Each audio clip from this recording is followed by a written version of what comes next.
country by people identified of the armed separatist groups.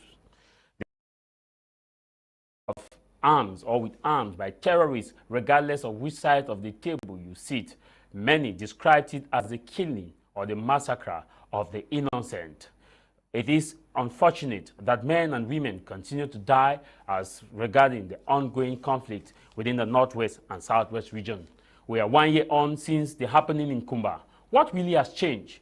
Since we witnessed women of the Northwest and Southwest Task Force, mothers of different spectrum across the nation, men across the nation, even the Pope himself tweeted condemning the incident, calling for inquiry, justice, and that never should such happen again. Yet we continue to witness on the street as people keep dying. Since the happening in Kumba, we are quite aware that others have occurred within the Northwest and the Southwest region, with the killing of the child in Boya, and also the kidnapping of school children in Bamenda, kidnapping of school children in other regions, in other divisions of the restive Northwest and Southwest region, the burning of houses by people identified by armed fighters, and the destruction of properties, killing in Womb, which is a mentioned division of the Northwest region of the country, alongside other killings have occurred so far. One thing remains clear: Peter continue to blame Paul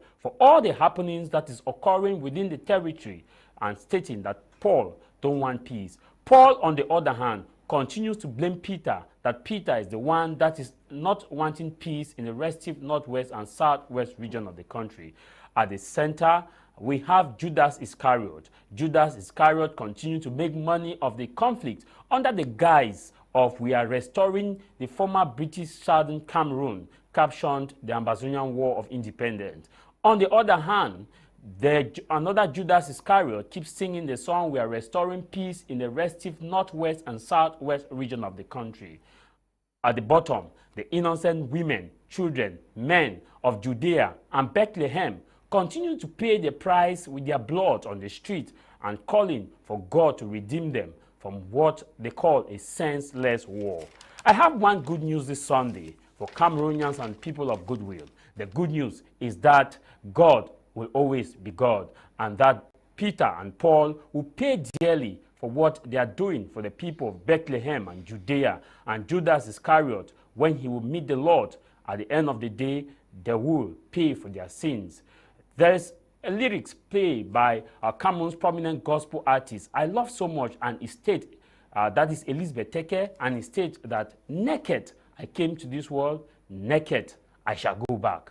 Regardless of the amount of wealth we amass, as far as being Judas or being Peter or being Paul, while making sure that the people of Judea continue to languish in poverty with their blood on the street, naked we came, naked we shall go back. For it is said, and it is true, that vanity upon vanity. This is House of Commons with me, Tah Mah Javise.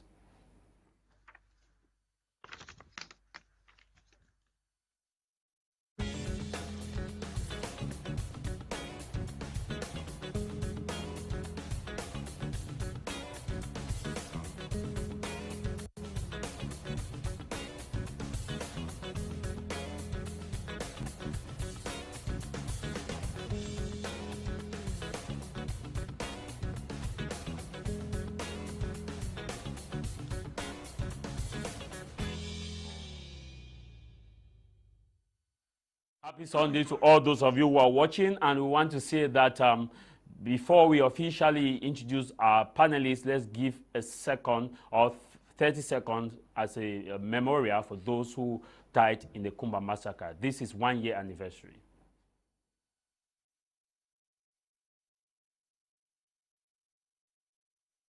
May the souls of those who departed rest in peace. We begin the program by introducing our guest. Here in the studio, we have Senior Barrister Achu Julius, who is a father also and someone who will be very objective and critical in analyzing happenings in Cameroon. Above all, ensuring that we should respect the law and stay in confine to what the Constitution states, that if we don't like it, we should go to the poll and change it as far as a democratic state is concerned. Barrister Achu Julius, you're welcome. Thank you very much, Jarvis, for inviting me again to the House of Commons, which is the voice of the voiceless, or the mouthpiece of the voiceless. I will start by extending again my condolences to the bereaved families and those who were wounded in the famous massacre in Kumba 1 year ago. And I think it should be a lesson that we should learn, that no matter what you think, no matter what you feel, no matter how you think about it, no matter how you place it, pick up guns to fight a government is not good. It is supposed to be discouraged at all levels, because at the end of the day, those who are fighting, they gain nothing. Those who are not fighting, they lose everything. And so at the end of the day, why are you fighting? Why are we fighting? Why are we using guns? I think we're in a situation, in a society whereby the least you can have is always to say, well, thank God for what you have, and keep saying, I need some more, like Oliver Twist. Thank you very much, Barrister. And also here in the studio, we have Mr. Nick, who is joining us. Mr. Nick, you're welcome to the program. A pleasure to have you. Thank you very much, Mr. Tah Mah Javise. Thank you for having me here once more. And I say a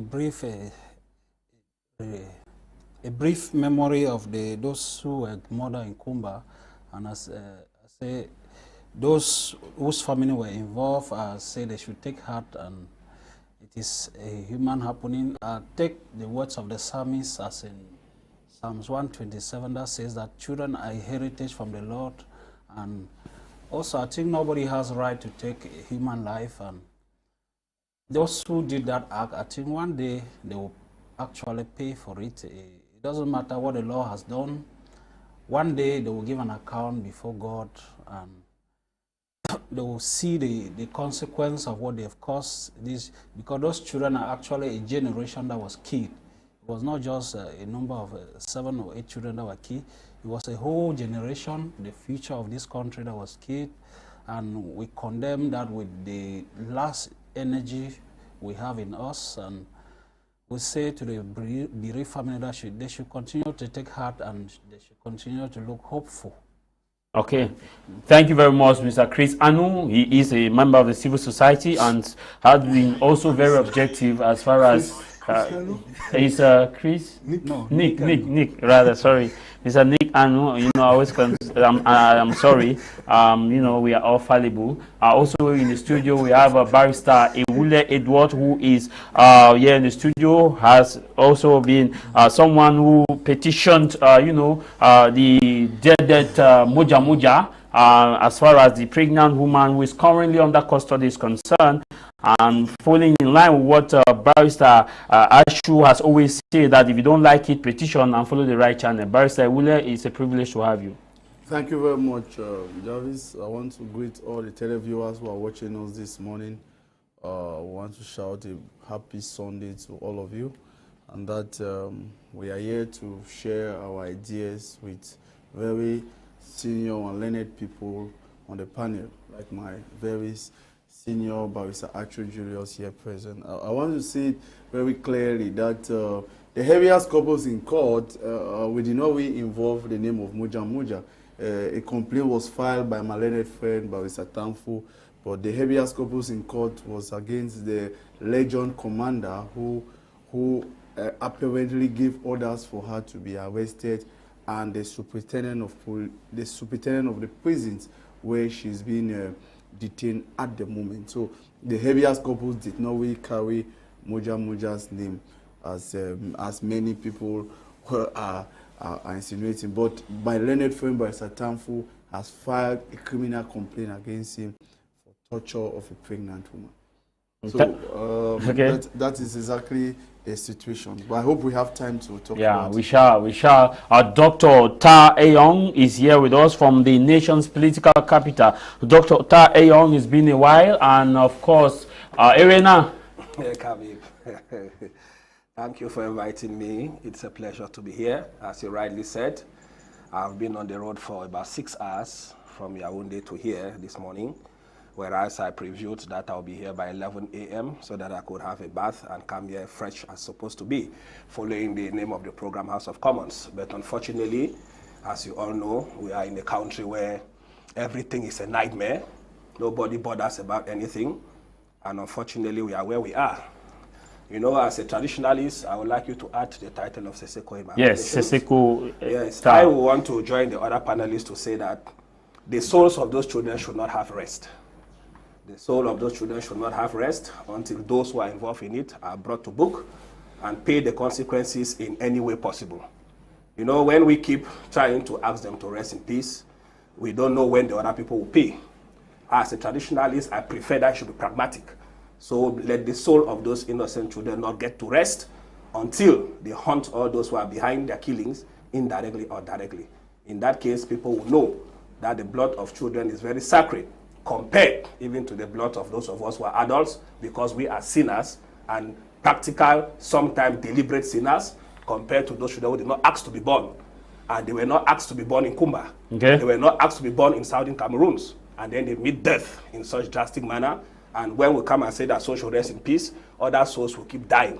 So I'm imploring the gods of Manu, I'm imploring the gods of Cameroon and the Almighty to intervene as fast as possible. Let people start confessing. Thanks for inviting me. Yo, thank you very much. In the United States, I'm sure we have Ms. Ngalim who is joining us. Ngalim, happy Sunday to you. Happy Sunday to you, Ngalim. I don't know if you can get me. Happy Sunday to you. I don't know if you can get me. Yes, yes. I can't get you, Jarvis. Yes, happy Sunday to you. I cannot get you. Are you talking to me? Yeah, I'm getting you. I'm getting you. I can hear you. Maybe we'll come back to you. We'll come back to you while our technical team work on the audio. We'll come back to you. I'll begin with you, Dr. Tah Eyong. Justice, we're told, was served for the Kumba massacre, that those in connection to the killings were arrested, tried before the military tribunal, following the legal framework of the state, and they were sentenced. And you're saying the souls of those should not rest in peace because those who are responsible for the killings have not been brought to book. By chance, do you mean that those arrested are not, or you know those who actually did it? Well, I'm not a jurist. I will leave that for the lawyers to say, and I've not seen the file to know exactly the content, but I have a strong feeling that those are not the only people who are involved.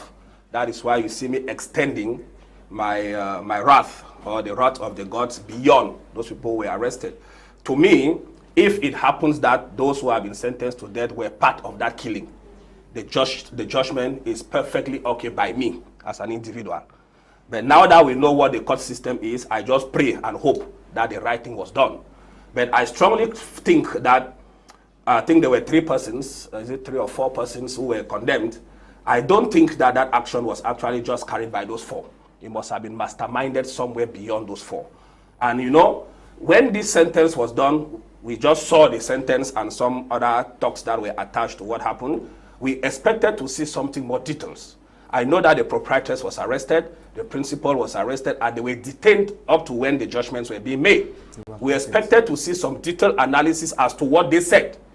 You know, yes, but we needed to know what they said in order to guide, because I personally think that they had more serious things to also say in relation to what happened. Probably that has ended at the level of the court or with those who are closer to the file. But to me, this was a public issue which raised national and international eyebrows, and it was time to make people to know that if this happens, this is what happens to you, and that people should see it as a deterrent. Because as of now, not having exposed exactly what happened, with the exception of we know just that they were sentenced to death, it becomes still minimal in terms of the consequences of those who get involved in that. And you know, even though we are not going out of what happened, for the justice system to show exactly that they are very fair and they are ready to punish all those who breach the law. The Kumba incident happened 1 year after the Ngabu incident. The Ngabu people were also accused, and some people were arrested. We would have expected that that judgment should first be made, and the people also put to sentence to death, as this one has happened, so that, because from every indication the Kumba massacre was done by non-military people. So if that was the case, On the other hand, the military also committed the other offense. This would have created a little balance on the fact that you, the soldiers, don't go to excesses. The people who have picked up guns for whichever reason don't go to excesses. In that case, we would have been talking here with a lot of coherence and assurances that something like that will not happen again. Okay. Because as to me, this is just one of the many that are still to happen. And to be honest, worse things are going to happen at the Kumba massacre. Senior Barrister Achu, Julius, you listen to Sisiku Tah Eyong. Maybe you have a different narrative to this, because we were told that 4 persons were sentenced to regarding this massacre, and that justice was served. But he's saying that justice somehow was not served effectively as it should be. You are a legal practitioner. Though we may not look at it legally, I want us to look at it from the empirical happenings. What is your take on that? I would like my brother Siseko to understand that if you want to know anything about a case, you must go to court. You must be privy to the documents in court. They don't take court judgments and come and read in public for anybody to hear.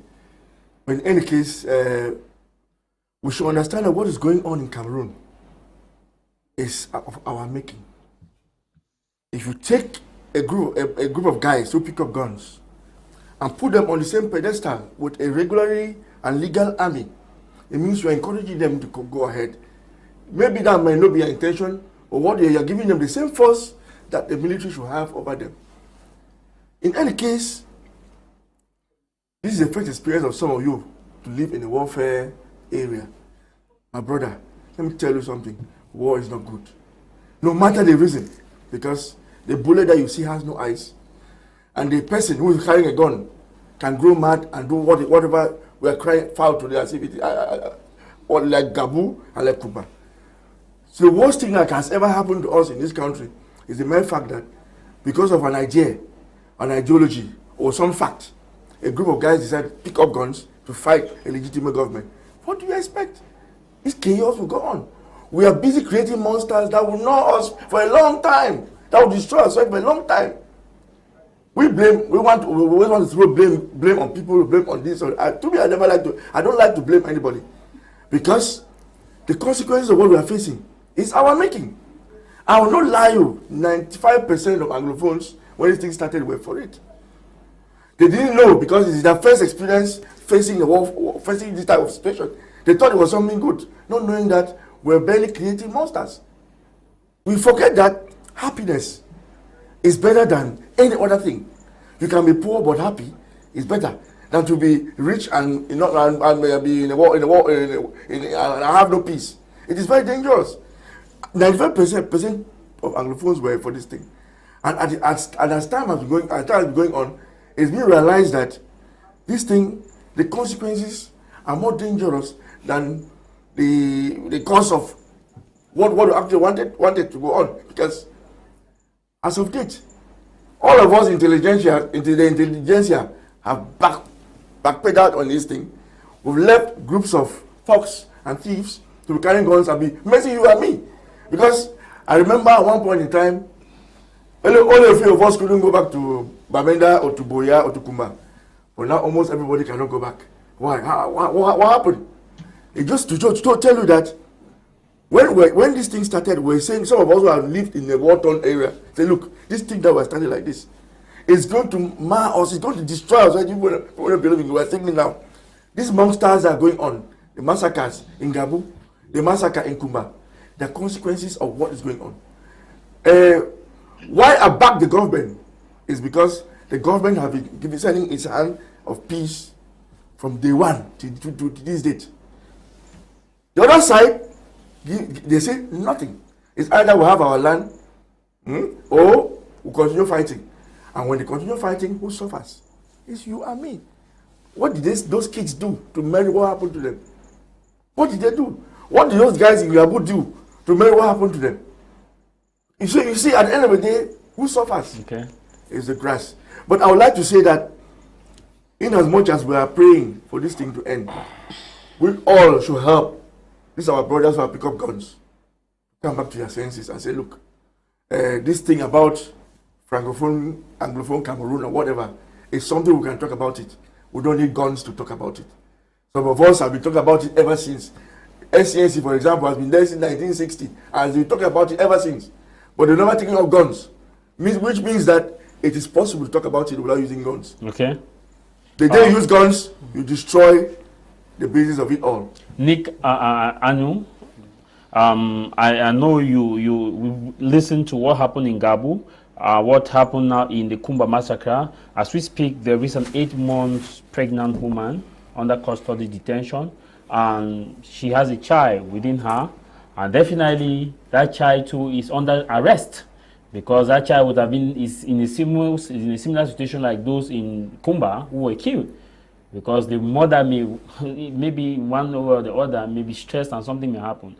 What can you make of 1 year after? I think 1 year after, the situation is getting worse, and I think it will still get more worse than if things are not arrested, and then if things don't come to normal. Because if you check the temperature of the crisis, and it's difficult to fight an ideology using guns, actually. As Barrister said, is the intellectuals have to rise up and do their own part of the job. They don't have to abandon the cause to those who pick up guns. If not, they will dictate the tone of the day. I think the intellectuals have abandoned and gone to the background, and they're not doing their part. That's why we see the chaos that's happening every day. I think what will save us is truth. And as any nation, there are bound to be problems, and it is our responsibility to solve those problems using human reason. Guns never solve problems. Of course, guns are ordered by men. But he's saying that we should tell our brothers to drop guns, and that we can talk about this and without using guns. It is what everybody has been saying. Yeah, we can say that when you tell some of them to drop guns, I, for one, have lost people in my family who were there, who took up guns. I've lost a number of them. And when you tell some of them, they will tell you that you're not the one who gave them guns. And they actually have people who are ordering them to carry guns. I think talking to them who are carrying guns to drop guns is kind of very difficult, because they have those who are calling the shots, those who are sponsoring them. I think we need to start talking to them, to those guys from above, before coming to the guys who have carried guns at the base. If we don't do that, we'll keep seeing these incidents year in, year out. Okay. And to the best of my ability, I think Cameroon, as it is, we have gone of age that we can solve our problems ourselves, but we have to be honest to ourselves. Okay. To do that. Barrister Iwule, 1 year on, what can you make of? Do you agree with Siseko or Senior Barrister Achu, based on what is happening now? That Barrister Achu said we are the makers of what we are experiencing, and Dr. Eyong is saying that even though we are witnessing what we are witnessing, but justice should be fair and balanced. That justice should not have eyes, meaning that Gabu should have come first before Kumba massacre. No, we need to understand the way the judicial process works. The judicial process, it has a way it works. So the way the proceedings will go on in Boya may not be the same way the proceedings will go on at the military court in Yaoundé, where the Gabo trial is taking place. But first of all, before you continue our proceeding, how do you take a matter from Bamenda, that is a military tribunal in Bamenda, into Yaoundé? No, the law is the person who prosecutes. Let us not put emotions. The law is that if you look at the military justice code, it says that the military court in Yaoundé has jurisdiction. So it depends. It has a national jurisdiction. So it depends where the minister delegate in charge of justice, where he wants that particular case to be prosecuted. So he has that. They have that prosecutorial powers. So it depends. So they are not bound to prosecute them in Bamenda. they are bound to prosecute them. They have the freedom. They want in Boya. You know the way investigations, the way matters are brought on in the military code. The procedure is that when the police or the gendarmes, they carry on their investigation, they send it to the commissioner for government. The commissioner for government now will send the file to the minister. Okay. The minister in charge, they send it to the Ministry of Defense. The Ministry of Defense look at the file, study it, give directives, and the file is brought back before those people are prosecuted. It is different from the ordinary courts, where if after the investigation is concluded, the state council has the prerogative either to close the file or to send the file either for to court through direct summons, through flagrante delito, or to an examining magistrate through a holding charge. So the procedure at the military court is a little bit different. His problem is... Emma, we should also note that, no, I'm coming to you. We should also note that in Boyaye, it is easy for witnesses to leave Kumba to Boya than for witnesses to leave Bamenda to Yaoundé. So you look at that. So there are many things. Maybe in the ones of Yaoundé, it involves military officers, and through military officers, maybe they have a lot of weaknesses that have to be called. Maybe so. I am just looking at the from a legal perspective without emotions. Without emotion, because that is what most of us Cameroonians, we put a lot of emotions into play. But to be honest with you, I would like to say that the way the trial of the Ngabu incident is going, most Cameroonians are not happy. Cameroonians needed to see that by now we were supposed to have gotten judgment in this matter and see that the culprits are facing the law. But you see, the one in Kumba was really happy, and you see the one in Ngabu, it was the head of state himself who called for an investigation for the matter. So we see that a lot still has to be done as far as our judiciary is concerned. Our judiciary really Cameroonians really need to see what is happening. And secondly, before you take the mic, we should note that under our law, nothing stops a pregnant woman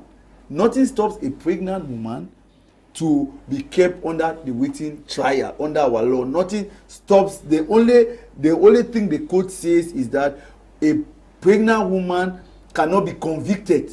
They don't wait till after she gives birth. But nothing stops under our law for that person to be under a waiting trial. And in the fact that what Seseko said here about that we just saw just the judgment, just the sentencing, but we did not have the full judgment. And that is a problem we have with the French way of delivering judgment.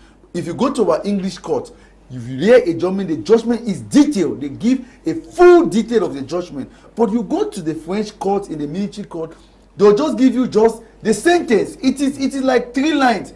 So you are sentenced to 5 years in prison. This is all for that. That's all. And it is the lawyer or an interested party that has to go to the registry to start begging for the judgment to see. So we want to ask ourselves if that is really judgment, because judgment need to be delivered in open court. Everybody must hear the charges. Everybody must hear why the person has been convicted. Hear what the parties, hear what the witnesses have said. Mr. Ngalim, are you there? Hello? Mr. Ngalim, are you there with us? Can we get you?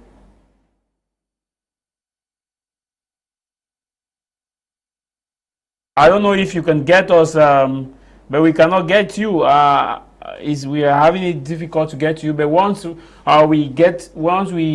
can get us, or we can get him, please. The technical team can inform us so that we get back to him in the United States of America. Dr. Seseko Tah Eyong, you raised an issue that Gabu should have come first before Kumba massacre, because Gabu was on February, and now we are talking about something that happened in October, which means that investigation must have occurred. Barrister, Achu is stating that, if you want to get a full judgment, you have to go to court to know what is happening. When we look at these all in essence, can we say the law is fair or not from a common man perspective that you are looking at it now? Do you agree with Barrister Achu in some of the points he raised?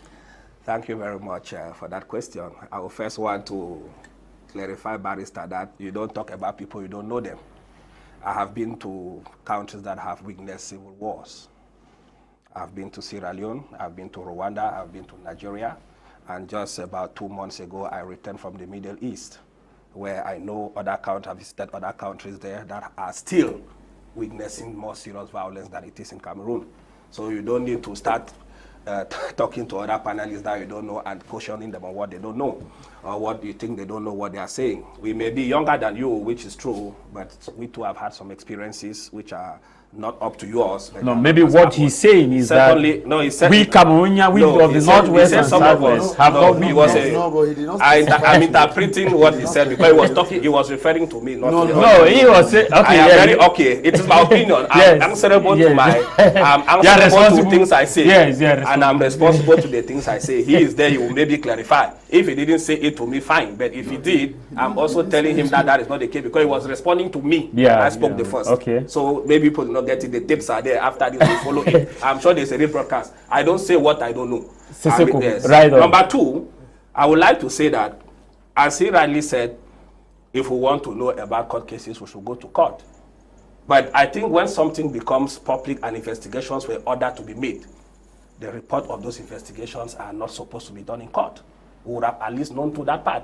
When the Gabu incident that is being judged now, as Barrister Julius said, an investigation was ordered, and you also said the same thing, and it was made public, though there were elements that were made public, and that already gave a clue. It is in relation to that investigation that the arrests were made, or that the order that this number of persons were there, and it's specified that this person did this in relation to this. So from there is already a background about the case. When he talks about people being transported from Bamenda to that, I think that if you are summoning witnesses, especially those who are within the military who are supposed to answer, there is a mechanism for them to be displaced. And if it goes to the side of the accused families, if you call them overnight to come for something that concerns the justice of their lost ones, they will travel. It is not always. No, they will. No, they will travel because at Timaliti experience, when there is a court case that concerns you, you are called. You are sent messages through any means, through your lawyers or otherwise. And sometimes they do it within a certain time frame. So if you don't have the money to go, I'll tell you that as it concerns this case, the money will come out. Don't forget that this is an issue that even the Catholic Church is involved. And so those people are not on their own. There are people who will be readily available to assist them. And besides, they can use Skype, other social media platforms. We have seen that in the US. No, where people are in Cameroon, you need to come to court. No, let him learn. I think sometimes when we want to say certain things, as much as we may have other interests to protect, because right now Barrister has a matter in court, so he has to be very careful. That is not the him that I used to hear him talk. So he's beginning to be very careful with his words, which I understand. Yes, but if we go to that, people are also there to draw conclusions. For Barrister Achu, he has his stand. He has not shaken from that from the beginning. But Barrister Ewule is not the same person today. But I give him that concession, I understand. You see, I am an expert in governance, town planning, and regional development. So I have an idea about what it is. Barrister Achu focused a lot on the consequences of what we are going through, which is very true. And I agree with him perfectly. But he left the causes. In our English subsystem of education, the first thing we are taught when there is a problem is that what are the causes? When you diagnose the causes, you will know that consequences are there. And from the consequences, depending on the gravity, you don't focus on treating the consequences because the causes are still there. And you have repeatedly asked that question on this platform, that what can be done or what next, or from the title there, what has changed since the women protest. As he rightly said, much has been done concerning the consequences of this useless war that we are inside. That one nobody can deny except his bad faith. But those things are not attacking anything concerning the causes of where we are. And until that aspect will be done, this element, which we all know that a monster has been created, the question is, what led to the creation of the monster? Because you rightly quoted here that other secessionist groups or groups of separation had been existing in Cameroon, top among them the SCNC. But that does not stop the fact that the majority also of English-speaking Cameroonians, precisely those of Southern Cameroons, have been agitating and boiling and dialing in silence on the fact that things are not going well. And it was the place of the system to know that a lot of water has gone under the bridge, as the president said in 2018, that so many things have been done, so many errors have been made, it is time to sit and right the wrongs. He was talking about the causes of what had brought up what happened in 2016. And not the consequences. And not the consequences. From there, they were supposed to queue up with political and constitutional amendments in order to make the rights of the wrongs that he rightly said to be done. Those things have not been done. Along the line, some efforts was made with the issue of decentralization. That was not done after the issue. It was done in 1996. The constitution was touched again in 1998. They still left decentralization there as a form of government. You and I would agree here that if that issue had been implemented from then, the probability of us being where we are would have been very slim. It was when this thing got to the peak that in 2019 they started racing acceleration of decentralization. Must we be the ones to die for decentralization process to be accelerated? And if it has to be accelerated, we are dying. I'm saying that must we be, because it is regrettable, as you rightly said, but must we be the ones to die for that process to be accelerated? What actually stopped our government with all the brains that they have, including you, not to have put that into process? That is where the question is. And I can assure you that if now we have aggravated a political problem to an armed conflict, aggravating now the procedures of peace, because now the effort is, how do we stop the armed conflict? We should know that this thing did not begin with arms. If people have picked up arms, you and I know that there are pragmatic procedures that can be done to do that. But if we keep preaching what we are preaching, as much as we don't like most of those boys who have picked up guns, we must also acknowledge the fact that the thing that they are doing to make them drop the arms is not working. And when something is not working, you review it and take other steps. Dr. Siseko will be coming to you. I know Barrister Achu wants to reply, but first let's get to Ms. Ngalim. Ms. Ngalim, you've been following the program. What has changed since the women protest?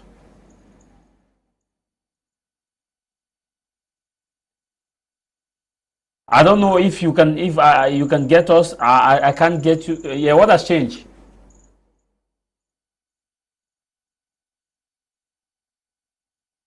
I can't get you, but you can get me. Right on.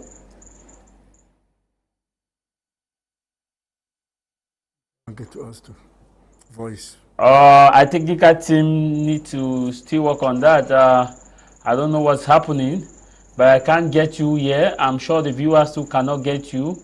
Why our technical team? I don't know if you say something. Let me see. Let's try. Okay, Javise. Yeah, I can get you now. All right. Thank you. I was saying that at the 1-year anniversary of the deaths and the killings in Kumba, it's definitely time for us to think and re-strategize. While we mourn the deaths of these children, it's very important that we open ourselves to honesty. It's very important that we remember that nothing can be done if we keep on living in lies. The fundamental thing we need to know is that there is no problem that can be resolved without touching the roots of the problem. We need to go to the roots of the problem. Anytime we try to redefine the problem in order to solve the redefined solutions, we are definitely prolonging the problem. You know, in 2016, the problem was not a question of courts or a question of appointment of bilingual teachers. It was a question of what happened in 1961, what happened before 1961, and what happened in 1972. Those are the fundamental facts. We cannot avoid talking these important issues. I really heard Barrister Julius concentrate on the consequences of what is happening today. That is not a problem. Before today, there have been very peaceful strategies to bring out solutions to this problem. You remember the All Anglophones Conferences 1 and 2. You remember the Banjul Conference. You remember the multiple trips that were made to the United Nations and other foreign countries. You remember also that the SDF was founded because of this problem. And yet, nothing has been done on the side of the Cameroon government to revisit the fundamental problem.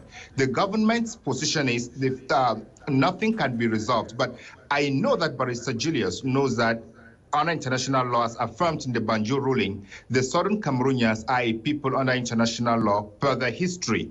And as a consequence of that identity, they have what they call the right to self-determination, which is the right to decide for themselves how they want to carry out their future, politically, economically, socially, academically, whatsoever. Then, when you violate that right by taking onto yourself the power to make decisions for these people, the people would never be at peace. And this falls squarely in line with what Dr. Eyong has just said. The people of the Southern Cameroons have not been at peace all along. The fact that there was silence, the fact that there were no guns, simply meant that a time bomb was put in place and was preparing to come on.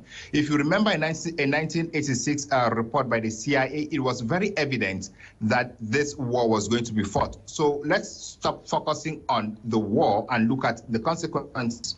Now, talking about the women's protest in Kumba and all over when that happened, I don't think that was meant to resolve the conflict. Those are demonstrations that are sporadic. They come up when issues come up, just like you see CPDM militants on the streets every time they want to shut down as a public opinion. They also come up to demonstrate. But the question is, how sustainable are these? These are things that are supposed to be planned ahead of time in order to achieve solutions. But if we keep on looking at spontaneous events like demonstrations, I think we'll never go anywhere, because those demonstrations, they call for peace, but they don't call for justice. They don't call for a revision of the fundamental problems that caused the war and where we are today. Thank you so much, Javise. The government says they have created a Balinguazing Commission. They have created the disarmament, demobilization. The government says they have given an olive branch of peace. The government has given a special status, regional and divisional House of Assembly. The government says they have appointed independent reconciliators. The government says they have redeployed teachers. The government says that they are continuing, that dialogue is a process, and you say the government seemingly has not done enough. And the government says the separatists have not shifted either to federation or whatever. Briefly. Javise, the fundamental test of every right decision that has been made is, has it worked? If the answer to this question is no, then what you have done is not working and it is not resolving the problem.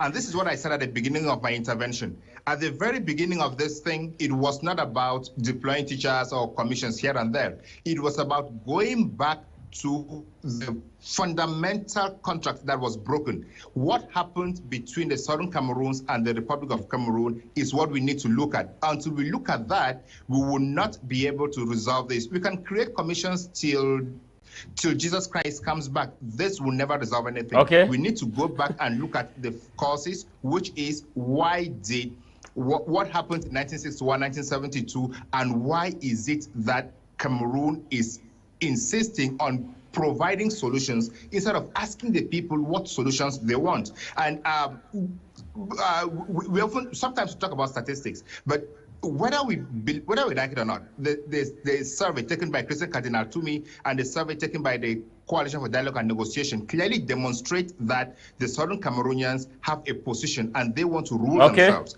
And most of them even said they want independence. Javise, just one little point, let me land.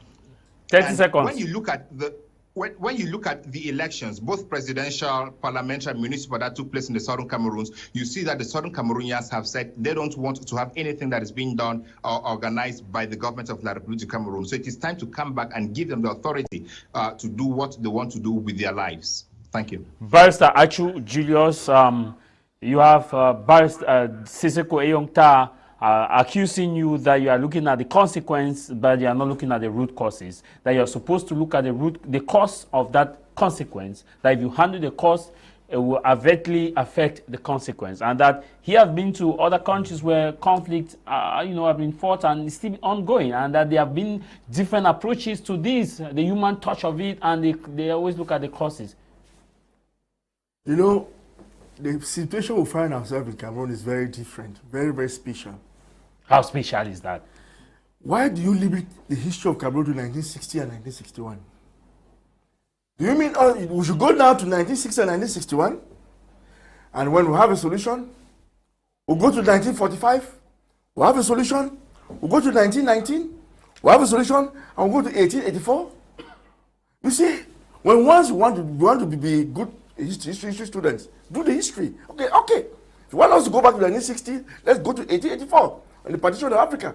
And it's from there we start coming down to get the root causes, because trees have so many roots. Which of the roots are you talking about?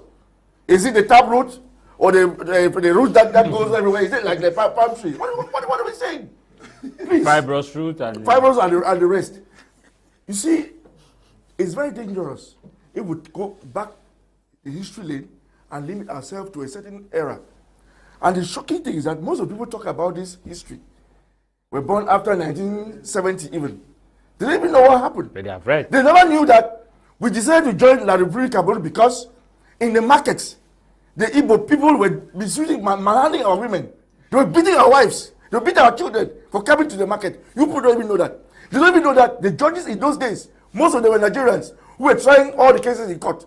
You don't even know that in those days, most of the judges, the lawyers, were Nigerians. Most of the civil servants were Nigerians. And we didn't find that funny because they were overbearing. What we are facing now is 20 times more better than what we were facing when we were in Nigeria. When Nigeria was ruling Cameroon by indirect rule from Britain. You don't know that. You don't like to look at that part of history. You prefer what you like to hear. But in any case, I'm not that type of a student. I prefer to leave the era I am and to make it better for myself and those around me. And that's how we're supposed to live present day today. Can you imagine, have you imagined that if federalists decide to take guns to fight that Cameroon should be a federation, what will happen? Have you imagined that if us, regionalists too, will pick up guns to fight for what we want? Do you know the type of country we're going to have? My brother, my problem is that the gun is not the solution. No matter how you look at it, the gun is not the solution. All of you young men talking about politics, none of you is in any political party to get representative status to come and even talk on behalf of a people. All of you stay away from it, you run away from it, and you sit tight quietly in your own corners and say, look, this is what we think should look like, this is what we think the country will look like, without being capable of participating. Join politics, get into it, become representative of people, and spew out these good ideas that we have for people to follow. But my learned friends, I'm telling you again, if you want to go down history lane, let's go fully. Okay. You want us to go, let's go fully. And we'll see where we'll end up. Barrister, Cameroon, one Cameroon. Barrister Achu, Julius, will you disagree with the school of thought that says if we must solve Anglophone crisis, we should start from 1919 with the definition of a modern day state? That the conflict is because of the definition of a modern day state that redefined brotherhood and countryhood, where the brotherhood was defined based on a particular geographic jurisdiction on the partition of Cameroon, and that's why we are looking at this conflict, not 1884, which did not have a prism of a state. That brotherhood in 1884 is different from brotherhood after 1919, and that if we have to go back by 1884, it means we should not be talking about presidents, kingdoms, and that there was no president for Cameroon in 1884, there was no legal tender, and that there was no defined national anthem, that it was based on the strong roots, the minority, the kingdoms. And that now the conflict is on 1919 and not 1884. Do you disagree with this school of thought? Yes, and why? I disagree because we have evolved. The early man used to carry stones like arms, but now we carry guns. We have to live now with the era of how to do with carrying guns, not how to carry stones, spears, bows, and arrows. We have evolved. I'm sure you're talking about the Simon Miller agreement. Yes, it's 1919. That actually separated Cameroon. Yes, that we are looking at it post 1919. You know why I feel reluctant to go back there, because first of all, Cameroon's west was divided into two. There was a northern part that went to Nigeria, and the southern part that came to La Republic Cameroon for obvious reasons. The northern part was predominantly Muslim, while the southern was Christian. And they felt more comfortable coming to join La Republic at that political point in time. If you feel that at this particular point in time, we cannot live with our brothers that would decide to join in 1960, we will know what to do. Not carry guns. That's my problem. Do you know that even in my party, there's a school of thought that says that the next president of this country should be from the Anglophone English-speaking region? Do you know that? Are we supposed to carry microphones to talk about it all over the place for people to understand? Do you know this is inside CPDM? Do you know the best way to solve this conflict is they should change your power? Do you know that? That is politics. The best way of solving the conflict means the conflict has not been solved? No. No. No. You see, some of us have been in this thing for some time now. Because since 1990, I've been in this thing and I've been watching. And you should understand that we have always said that this country, we came to this union as a country, not as a small province or whatever. We came to this union country, which means that at that time, the powers that be agreed that there should be power sharing. Yeah. But at one point in time, our parents got deceived, and the political game they were outplayed in the political game. We are still playing the very stupid thing by exposing ourselves instead of playing the political game to get the power. Okay. We are instead fighting the whole Cameroon against us. That these guys like guns. How can they be president of the country? They will be dictators. Okay. For me, I always say ANC1, ANC2, and the thing, Kariatubi thing are vestiges of dictatorship. Because the group of people just sit down, you put in ideas and say, look, everybody should accept it or not. Without having representative status. That's why it will never work. Okay, thank you. So I said the only way we can succeed is we should do politics the way it's supposed to be done. Okay. Gain the support of the population with the ideas that you have, sell it to them, and by the time they vote you put it in place. Okay. And start, instead of sitting behind and picking up guns to kill each other. Thank you, Senior Barrister. Nick, you want to react? Yeah, I think Barrister should not talk of us joining politics like the kind of CPDM politics he's talking about. You don't need to kind of CPDM, please. Yeah. Do your own. Create your own party. There is MSC, there your own is party. SVF, What stops you? and the 1990 law What of freedom stops you? of mass communication and freedom of Nothing stops you. association gives you the preamble to create a political party. The problem of Cameroon is not political party. I think one of the greatest problems of Cameroon is a multiplicity of political parties. It's compounding our problems every day. So Barrister said we don't need to go back to memory lane or history lane. We need to go back to the foundation of this country. No, he's not saying that we should not go memory. He said Don't we should not limit pick it. a particular era. Why do you want to limit it to 60s? Well, you were never born then. No, but we should start from somewhere. We start 1884, the partition of Africa.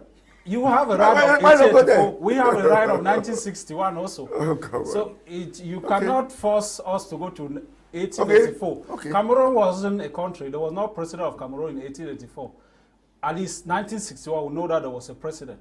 So we can go back and start from there to discuss the future of this country, if at all want to live together. I think what the Munas and the Fonchas did at that time, it wasn't a secret society they sold us into. We of this generation, we have a right to define our future. We don't need to... By sitting here and talking. It's not a matter of sitting here and talking. What we're doing here is simply called advocacy. What we do in the background is different from what we sit here and talk. So whatever we can do at our own level at any moment, we should do in order to foster this nation to move ahead. Cameroon can still live together. I always believe that, but not as a centralized nation. A centralized nation for this country will never work. If we continue to force that we need to live as a centralized state, we will continue to fight this war After 60 years. We'll continue to fight this war. I think during the period, the 60 years, people were just dying in silence, and if they had to take off guns, it was just because they were somehow tired. If you see somebody take up guns, it means that that's the last option. Somebody who take up gun is not afraid to die. So have you? I don't need to take up guns. Come on, my brother. Talk about yourself. Don't talk about others. You. I think, Barrister, you're not the moderator of this program. I think it is live. It's a live program. Yes, can we not interject? Is it impossible? It is possible to interject, what are you but saying? You cannot force my opinion on me. It's my personal You are talking about opinion. other people that never voted for you, that never decided for you. It's not a matter of Talk about yourself. That's our problem. That's what I'm saying. All of Barrister, let him land. all of us who know voting in Cameroon is we know the whole issue of elections in Cameroon is electoral dictatorship. To be honest, even right in the CPDM, you know that is you guys carry out electoral dictatorship. Talk about yourself, not me. It is not, so you cannot force the idea of CPDM on us. Yourself, not me. Please. Barrister, let him land. Let him land. Don't talk about yourself. Don't talk about my own party. Don't follow him. He's Let trying him to land. distract you from your positions. Don't follow Barrister. Don't say anything. He's If trying you to follow distract you from Barrister, your you will thoughts. probably be distracted. Just land. Okay. I think I know Barrister is good. I know my question to you was, and I know Barrister has, played the first one on you, and the issue is, what next now? What has changed briefly? So I'll get to Barrister Wule and Dr. Tah want to react alongside Very also seriously. with Very Mr. seriously. Ngalim. The only thing is that we need to be honest with ourselves. What we are facing is not a crisis, an armed conflict, and there are roles to solve an armed conflict. We know the procedures. The government don't need to be giving solution. When we begin to give special status to people, we begin to say that somebody is special in a nation that everybody is supposed to belong and be equal. When we say somebody is special, so that person will think that there's something there's something you are owing him that you are keeping. I think what Anglophones want is, they don't want a situation where they will have something and then tomorrow somebody will sign a decree and say, no, this thing, it has been changed or something. We want something that will be defined based on the law, that will know that if we are doing this thing, we are doing it based on the law. Not that you can give me something today and then since you still have the whole power, tomorrow you can still call the shots and cancel what you gave me. Okay. So I think the whole issue is issue of autonomy. Okay. Anglophones can develop themselves. The government don't need to develop the Southern Cameroon. We can develop ourselves. We just need the right means to do that. Give us the right atmosphere to do that. We can do those things by ourselves. Okay. Barrister Wule, you listen to Barrister Achu said, and I quote, and if I get it wrong, Barrister Achu, you correct me, that in some fraction in the CPDM believe that the only way to resolve Anglophone crisis is if an Anglophone becomes president.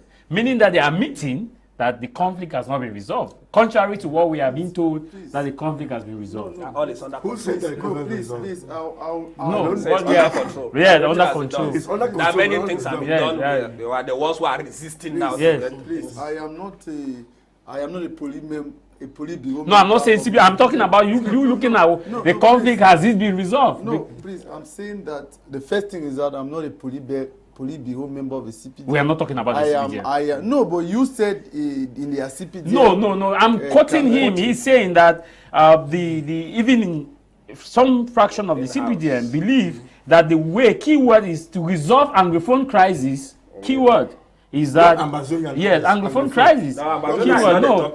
Keyword that to resolve this. It means that it's only when an Anglophone becomes president. I totally agree somehow. And I totally agree with that. Now, does it mean that... I don't even agree. No, you don't agree. Does it mean that the conflict has not been resolved, and one conflict has not been resolved, contrary to what we were told by Lejeune Bela when he stood at the United Nations General Assembly and said, things have been resolved and we are... No, he said... And other opinions say it's under control. I don't know There's no problem. I don't know if you got... Because I got him, he said things are getting under control. Yes. That he didn't say it has been resolved. But the first thing is that I am not in the opinion of those in the CPDM who are of the school of thought that it's only an Anglophone. We need an Anglophone to be at the helm of Cameroon for the crisis to stop. No. The crisis, it is not Mr. Biya who is the engineer of the crisis. The crisis, you said in your editorial that you have a lot of Judas in it. You have a lot of Judas who are benefiting from the crisis. So please keep the helm of Cameroon out of this. Secondly, the school of thought that is an Anglophone to take power, I'm totally against. All Cameroonians are equal. Any person that is competent to rule us, to carry this ship to another level, we will give the person our support. So I am against the issue that some people are of the school of thought that, it's a time for Anglophone. No, it is a time for, we need a sound-minded person. We need a rebirth of the country. We see that things are not moving the way they are supposed to move. We are talking about the separation of power, but that is not what we are seeing. We are seeing the overbearing hands of the executive in all the other arms of government. We see it in the legislative. We see it so strong in the judiciary that you see that our judiciary, sometimes you see them so weak and brown beaten because of the overbearing hand of the executive. So these are some of the things that we are saying that we need things to change. And for things to change, it is for all Cameroonians to come together to say, yes, now it's time for change to come. And to be honest with you, what my learned friend Barrister Achu Julius said here, he's saying that it is time for all of us Cameroonians to put down the guns. He's not only talking for the armed separatists, but he's talking for all of us to see that let us give dialogue a chance. It's time for all of us. It's not only even because it's time for all of us talking to see. on his behalf. He said no, armed separatist group. No, armed separatist groups, because they will put down their hands, but all of us need to sit down. All Cameroonians need to sit down. And we are saying that the first dialogue did not work. Some people are calling for a second dialogue, for a more inclusive dialogue, because most Cameroonians are saying that the first dialogue was a monologue, that it did not. What are you saying? No, listen. No, what are you saying? What am I saying? I'm saying was that it a monologue? I am saying that what are you saying? Some Cameroonians hold the view. Yes, and what are you saying? No, forget about what I'm saying. No, you don't listen to what I am saying now. Listen to what I'm saying.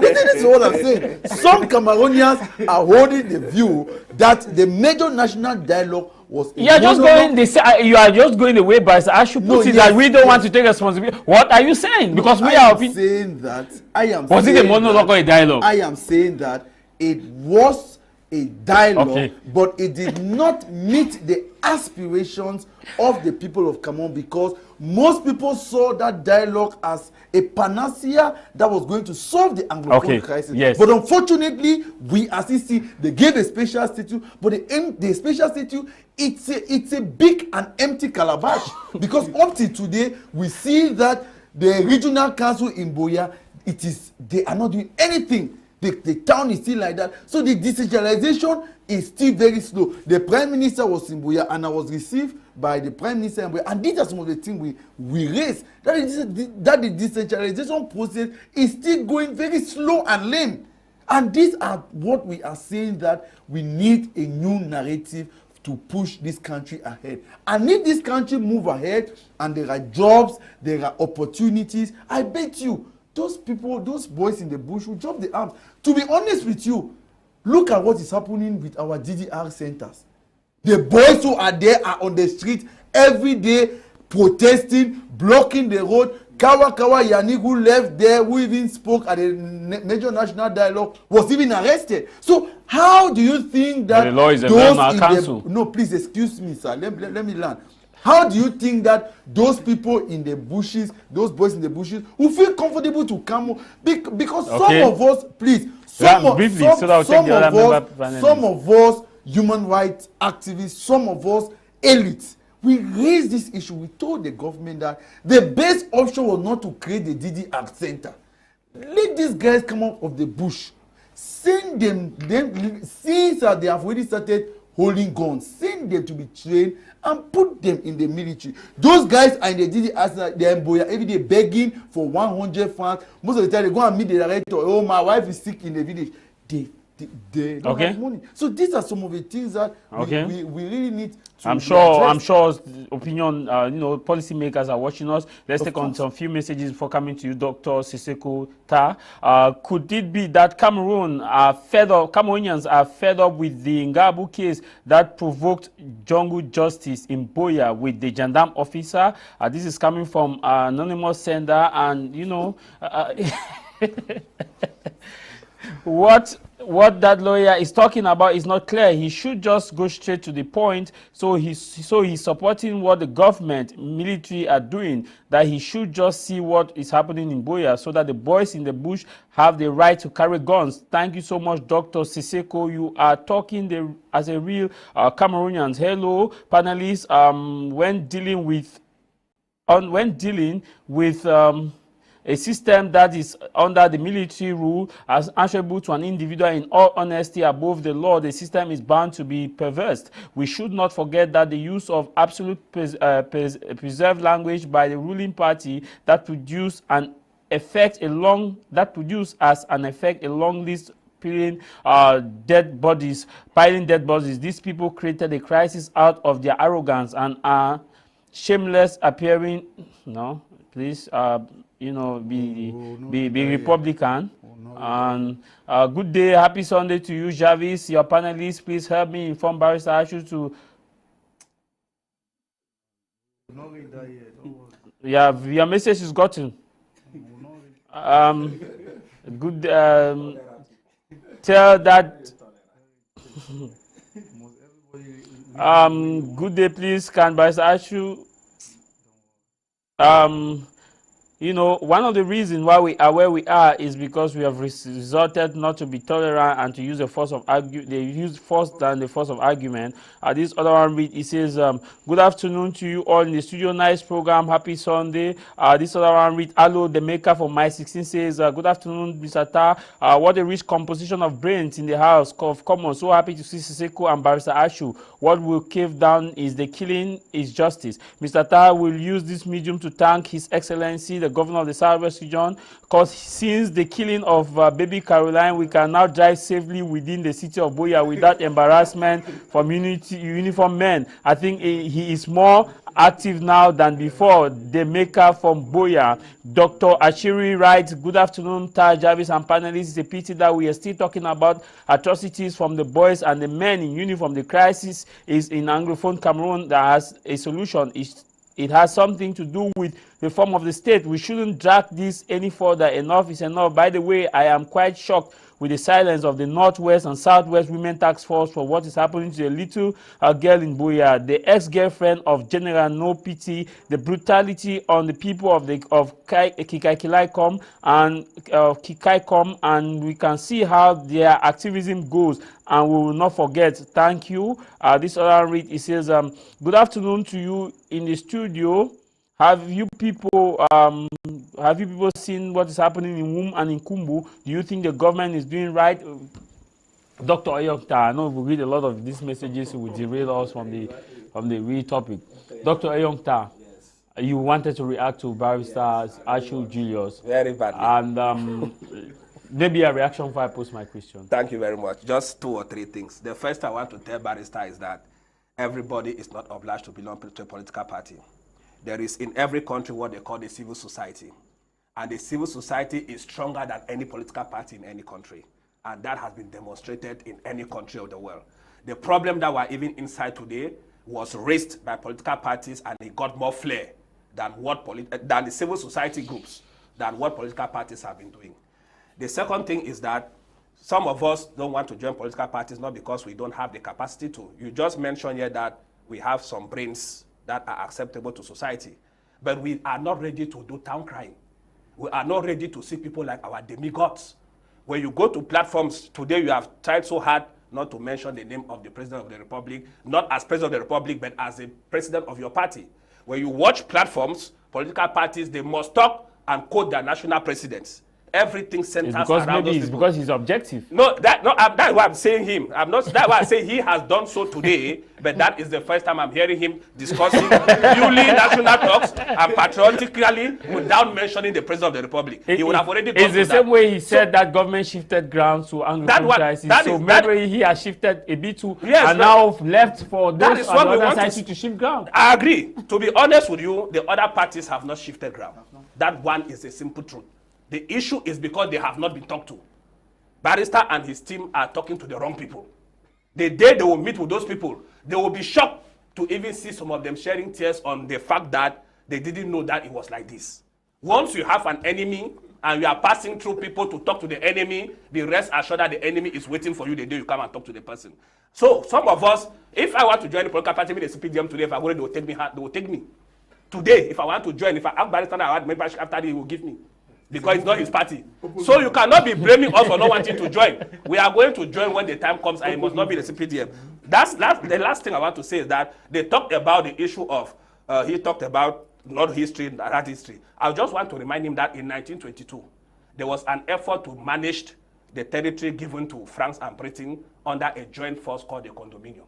Yeah. It failed because the two policies could not work.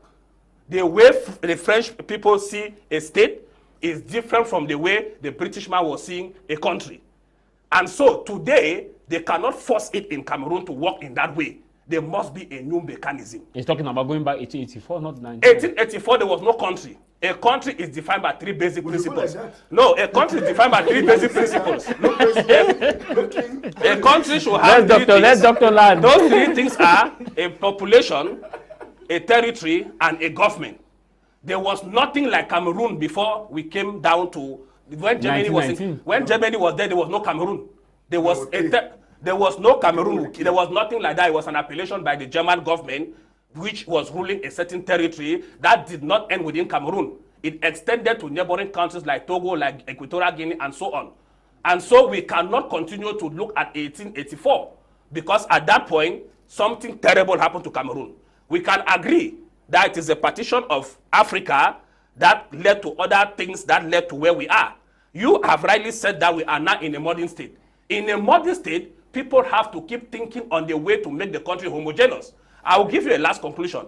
We talked recently about, we've had about 2-3 occasions with the ambassador of Canada to Cameroon, which we think in our civil society group that they stand a better chance of what we can copy.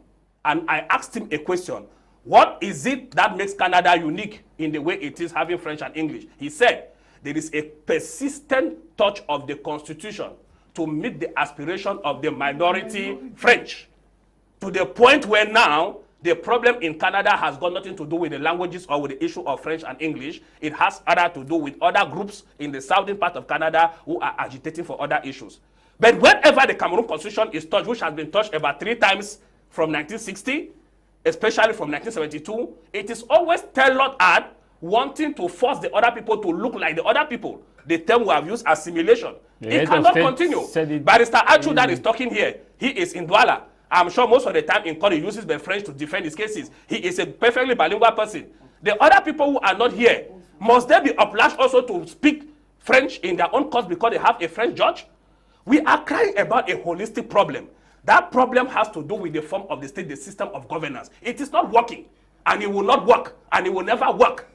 We have to sit on the table and put things on the table. Young people or no young people. I did not go to school to come and be intimidated by somebody.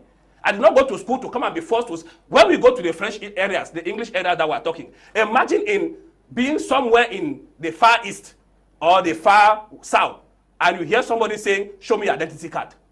You think it will be an easy thing? Why should they be doing it in Akwaya or in Furawa to say that Montreal card is national identity? But there's bilingualism now. It doesn't matter. Bilingualism is a national concept. And Vivre Ensemble. Vivre Ensemble, not Manger Ensemble. Why don't you say Manger Ensemble as well? We are not there into Vivre Ensemble issue. We are here talking about practicalities to govern a society.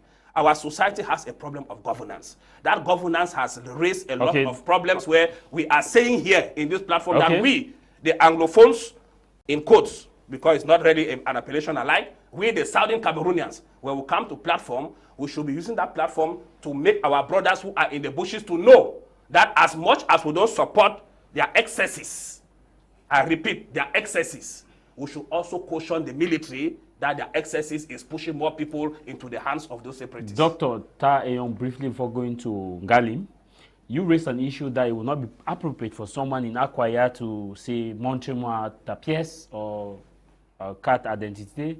Are you by chance saying that a Cameroonian does not have a right to work in any part of the territory?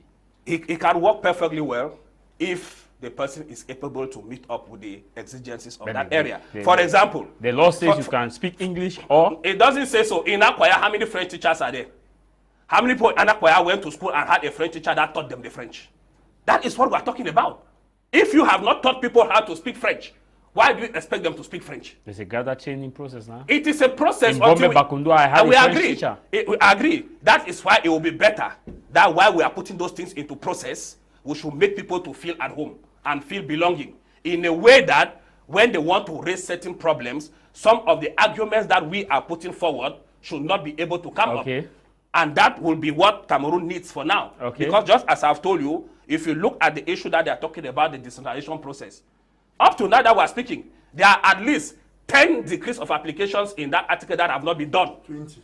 Okay, thank you, Barrister. That's why he said at least. So yes, so no, it's being specific. So you see, when you look being what? When he's trying to be realistic today, I'm so impressed. that is the type of senior persons who want to see in the platforms. Yes, because from there, yes, from there. No, I'm getting you today. Yes, that is it. Maybe you are right. It's good to clarify certain things sometimes. Because you see, when you look at all those perspectives, you see that it's a political game that they are playing. But this generation is no longer foolish. And Javise, I can tell without any fear of contradiction that if they don't solve that problem with the brains that we have now, which I am inclusive, trust me. Ngalim, you wanted to react to Barrister Achu because I see you've been agitating to react to some of the things that he raised.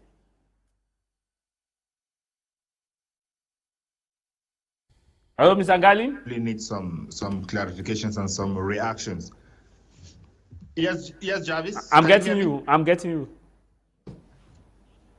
Can you hear me, Javise? Yes. Yes, I can get you. I can get you clearly. It seems as if I lost you. No. Anyway, if you can hear me, then I was saying that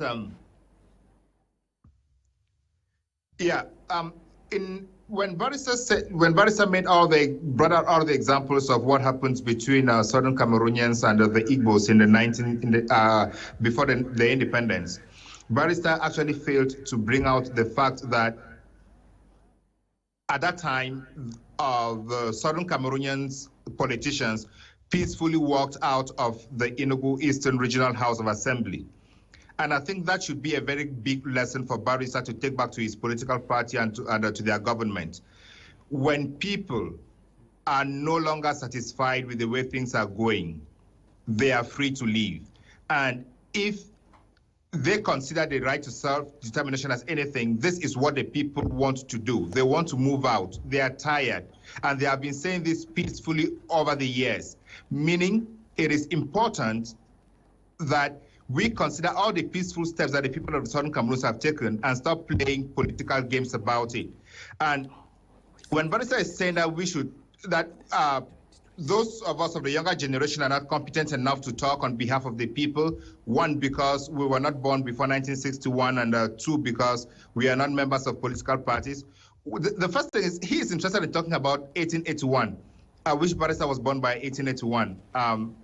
I know he wasn't, but would he be competent talking about that? We gain knowledge through different methods, not only by observation. We have read a lot of what happened. We have listened to our elders, and we know what happened. There is no hanky-panky about this. Then we should be honest at some point to start talking about negotiations. The African Commission had made their office very available to negotiate between the Southern Cameroons and the government of Cameroon. But the government of Cameroon refused to take that up, meaning the problems of today are not a 2016 problem. But the government says they have resolved the problem now. So why should they engage in that? Negotiation is a process which they call the GAM Major National Dialogue, to sit on the table so that we can talk. But some separatist groups who were leaders who were giving invitation nullified the invitations. That is what I'm talking about, Javise. What happened in Yaoundé was a monologue, and a monologue because it was only one party talking. That is the CPDM and their friends talking. They are the only people who spoke amongst themselves. They did not consider the necessity of talking to the opposing side. And the opposing side had made their minds very clear. Since 2009, they agreed with the African Commission's ruling that they should sit and talk on both sides of the table with the African Commission in the middle. They agreed on that. So what happened in 2016 simply was a regression. And when you look at life, you don't want to go back, you want to move forward. So accepting to sit and talk with someone who is the problem you are trying to resolve is simply moving back and not going forward. And if we also want to look at the idea of joining political parties, can Barrister tell me that besides the CPDM, there is any political party in Cameroon that believes in the electoral system or believes in the lawmaking processes of Cameroon? I would answer in the negation, no, there is no political party except the CPDM. And they in the CPDM know that all elections are rigged, all elections are stolen. So there is no need joining political parties when you know nothing is going to change.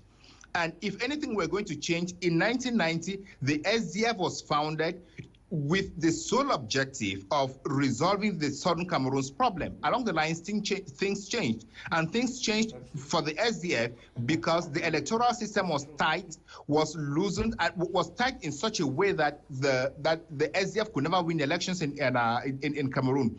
And as it stands, nobody can win elections in Cameroon. Look at the configuration of ELECAM. Look at the configuration of the Constitutional Council. Look at the configuration of all the courts. Nothing can happen in Cameroon.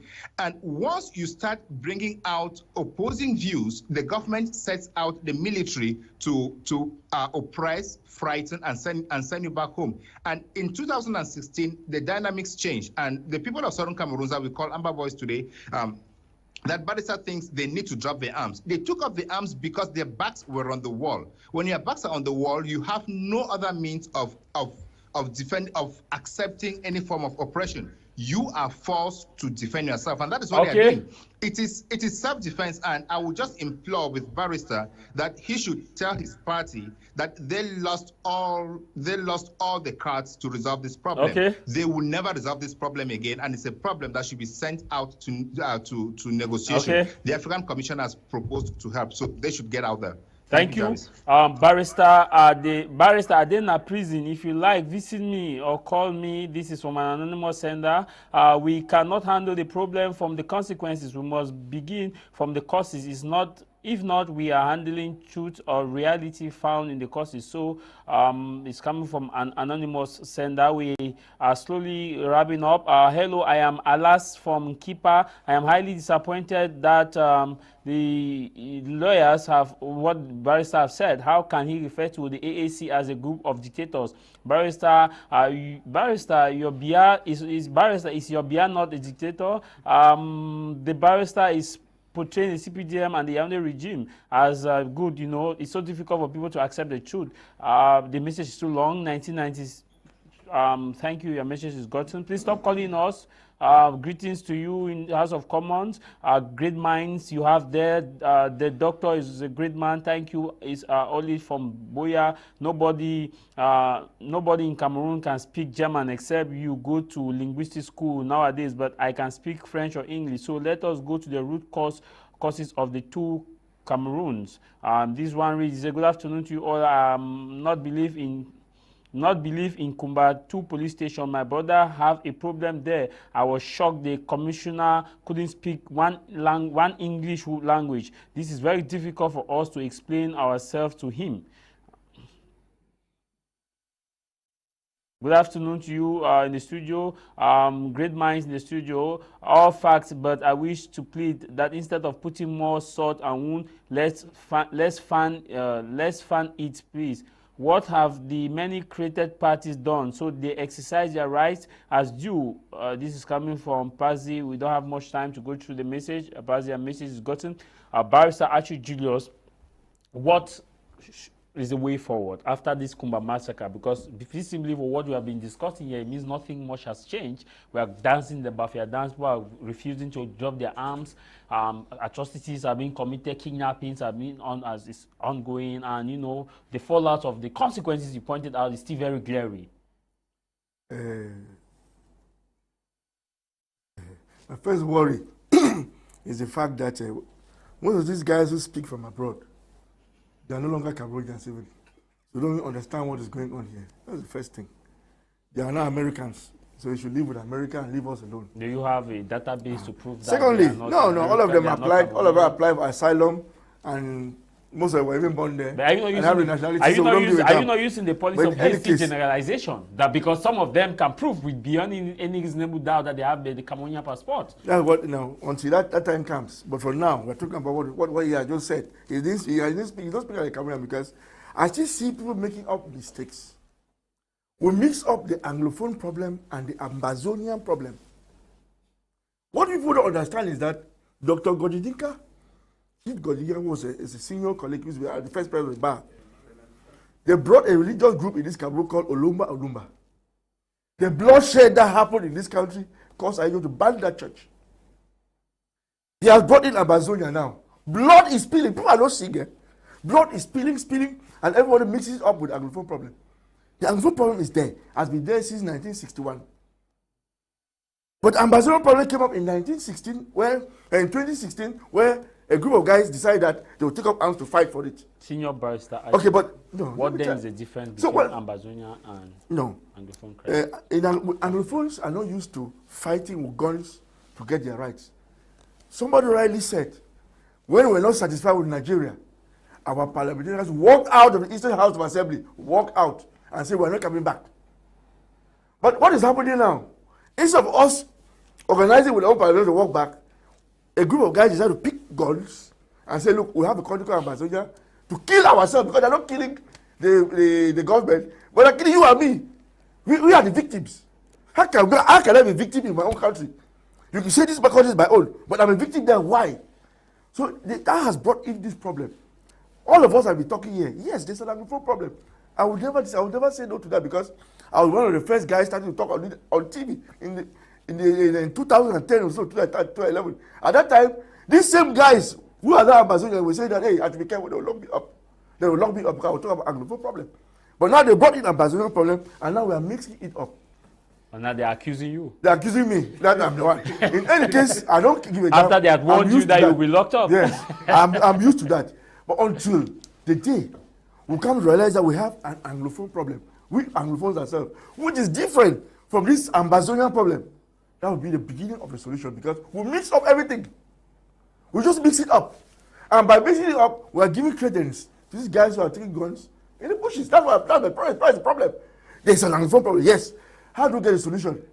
Let's do as we did in the Eastern House of the Assembly in Nigeria. Let our Anglophone parliament start by work because they are the representatives. What you and me are saying here is baba because we represent nobody. We represent just ourselves. So until we get those who represent capacity, we accept them as constituted authority to do things for you and me, that's when this conflict will end. When the Prime Minister says, for God's sake, the Prime Minister is an Anglophone for God's sake, for God's sake. He said, look, boys, leave this bush and come. It is the Prime Minister of this country talking. An Anglophone like you and me. You say, no, I'm not coming. Who else will you ever respect to be an authority to talk on your behalf? Your parliamentarian tells you the same thing, you refuse. The municipal council tells you the same thing, you refuse. Tell me, is it not cacophony entering the society? But will you blame them? Would there ever be a solution if we don't respect constituted authority? Senior barrister, will you blame them if the parliamentarians themselves have not had the... Barrister to sit here and be saying that all what we are making here make no sense. He should say what he's saying. I've not said so. No. You didn't hear what I'm saying what we are saying is encouraging them. No, you said we have no powers. You can't say that. What power anyway? What power do you have? I don't. What power do you have? I will tell you after this. I will tell you after this. Come on. And you shock yourself by the things you hear. I don't want to. I don't. Yeah, so say you don't generalize because I'm not part of you. What I'm saying is that once those are overstatements we mix up the Anglophone problem. Say you don't have powers. Because what they're saying, and he said it, that they will push to the wall, right? It means they have to take up guns. Is it Anglophone problem again? That's not Ambazonian problem. It's mixing up with Anglophone problem. And that's why our problem is. We will never get a solution if we don't respect constituted authority. Constituted authority is who? At least we have a prime minister, we have ministers. We don't need you. Don't even join. We don't need your kind. I say you have gone back to your CPDM camp and it's good. There's no time. We have about 5 minutes. See, when once we pay respect to constituted authority, we say, okay, you are the guy who is there for now. Okay. We have to respect you. This thing will gradually end. But insofar as we continue contesting the guys who have this authority to tell us what to do, you feel that you are better placed than that person there, we'll never have a solution. We 30 seconds or 1 minute maximum, because this is so sensitive. I want us to look, will you blame these guys in the bushes if the same parliamentarian who represents them have not talked about this conflict in itself in detail in the parliament? We blame them because you say rightfully that they are the representative. But if the representative, only we rose up at the restroom and said it, and the SDF parliamentarian they were chanting that let's discuss this. It has never been under standing order of the parliament. We blame these people and say, okay, our representative has not been saying anything because you said the prime minister is an Anglophone, but he has not been elected. I can name you the amount of parliamentarians I talk about in parliament. For Mukete. I said discussed on it. I'm talking about it. I talked about it in parliament. The standing order, my word is standing order. Yes. The parliament has it entered the standing order and deliberated, and the resolution is reached, and the people take this resolution to the voice. Do you mean to tell me that those who walk out from the Eastern House in Nigeria waited for a standing order to walk out? What are you talking about? Yes. They pushed it and it did not work. That's when they walked out. They pushed it as a group. But we have not pushed it as a group. Have they even pushed it? So you get the point. Have they even pushed it? If you think that They came together and it's not voted. representative enough for you, Okay. the best we'll do is let's get people like Dr. Eyong who can push things to success And vote them. and vote them. Yeah, When you have refused me your party, you say I should do it. Take your own. I don't vote no, you have refused me your party. You see, that's the point. You don't want to join the political party, but you want to be represented. Yeah, that's what I make people to be voted. No. Nick, I make people to be voted. And who else? Power broker. And the intelligent man like you are refusing to be voted. I am telling Who you, else I will want be to be voted? voted. You allow other people to be voted. When they go there and do what they think they can do, you start Nick, blaming them. That's why I want to remove people now. Go, come on, you. Yeah, Yes. Please, senior barrister, Seseko, doctor, Wait there's and no see. time, we are Alright. out of time. Wait Nick, and see. and last one before we go. All right. Barristers should know that the Anglophone problem and the Ambazonian problem are not mutually exclusive. You can never separate the two. The two are joined. You can never talk one without talking Foolish, the you are other. taking on gun speed 90, is there? It's not a matter of taking on. You can never talk one and don't talk the other. So, my last word is, the only thing that will solve this problem is genuine dialogue. What happened in Yaoundé, the national monologue, all of us have seen that it failed to solve this problem. The government had the means to, if you say the separatists do not come, the government had the means to organize a conference in a way that maybe by teleconference, there's technology, the government could do that and make them participate in the conference. You know them? Will I have their names? If I don't know them, the government know them. Oh yeah? And they have been talking to them. Yeah, it's Yeah, not the a government matter. that or what? The government knows them and they have been talking to them. Sometimes, so Yes. can you write on if you So- follow Barrister Achu, you may not get your line. So what will solve this problem is the journey. You see at the end of that monologue, your president, your national president went to France and said he's going to give an account. All of us watched that. He said he's going to give an account of the major national dialogue. I think on that dialogue table, that will come someday. We'll dream for that day. We need to see the British, we need to see the French, and we need to see the Anglophones and the Francophones on that table. Okay. The British should tell us what happened. Whether they sold us to the French should tell us what happened, how much they sold us to them, so that maybe we can contribute the money and pay back and gain back our freedom. Okay. So I think that's my last word For me, Briefly. I want to say that we don't need any person, any international person to solve our problem. Cameroonians, we can sit together and solve our problem. Let me tell you, these arms that they are using in the bushes, that these boys are using, the arms that our military they are using, they are not made here in Cameroon. They are made from Europe. They are selling the arms for us to kill ourselves.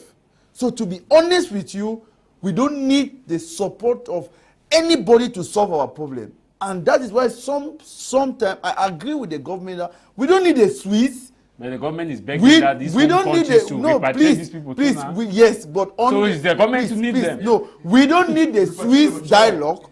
Which means the government No, needs them please, too. what I'm saying is for sure, but we don't need the Swiss or the British or the French to solve our problem. Okay. Secondly, to end, if we start looking at the root cause, we might never solve it because Ayijo is dead and gone. We will never bring Ayijo again to come and say, Foncha, who was there, is dead and Muna is no more there. They cannot come and sit again and tell, oh, what happened in 1960. But it is for us now to sit down and no, let us forget about the reconciliation. Us now to sit down on a table as Cameroonians and say, please, something has to be done. We sat in Thank Yaoundé God, now. no, please, that Yaoundé thing, it has not worked. Then you are saying Cameroonians I am can saying resolve the that problem. How? we If can sat in see Yaoundé and sit down. No, cannot please, work. we can still sit down and say we have, because first of all, that we recognize that there is an Anglophone problem, that we recognize certain issues, we can now sit down and see how we solve the problem. Seseko, Dr. Eyong Tah. Yes, David. Briefly, way forward, last word. The first thing is that no country is an island and Cameroon cannot solve this problem again. It's above the Cameroonian population. Chai, And doctor. so it is above the Cameroonian population. So another place is better than black and white. On you. No, you have made your point about it. We don't have time.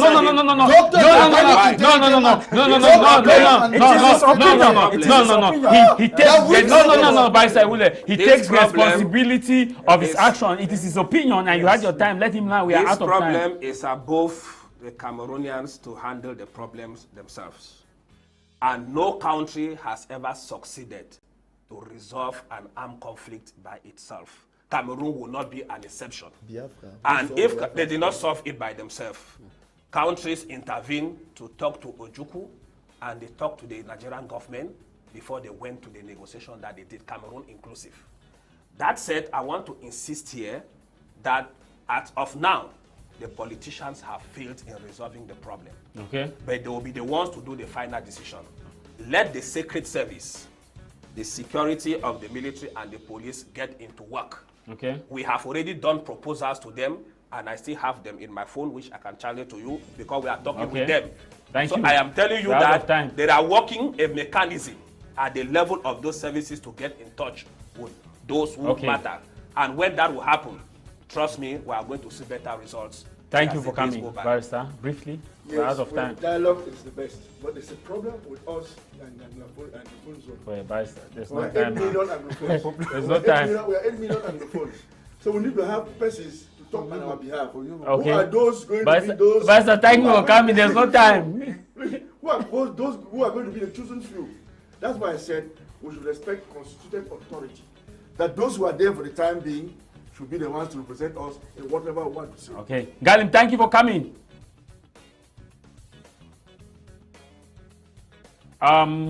Since we cannot have you, I want to thank you all those who took our time to participate on the program. The program comes every Sunday at exactly 12 to 1:30. I leave you with this: no matter the matter, what matter is your matter. No matter the matter, what matter is your matter. What should matter for you this day is that you shall know the truth, and the truth shall set you free. Naked we came to this world, naked we shall go back. My name is Tah Mah Javise from Cameroon's economic capital, Feng Gujong, Bangue Douala, Cameroon.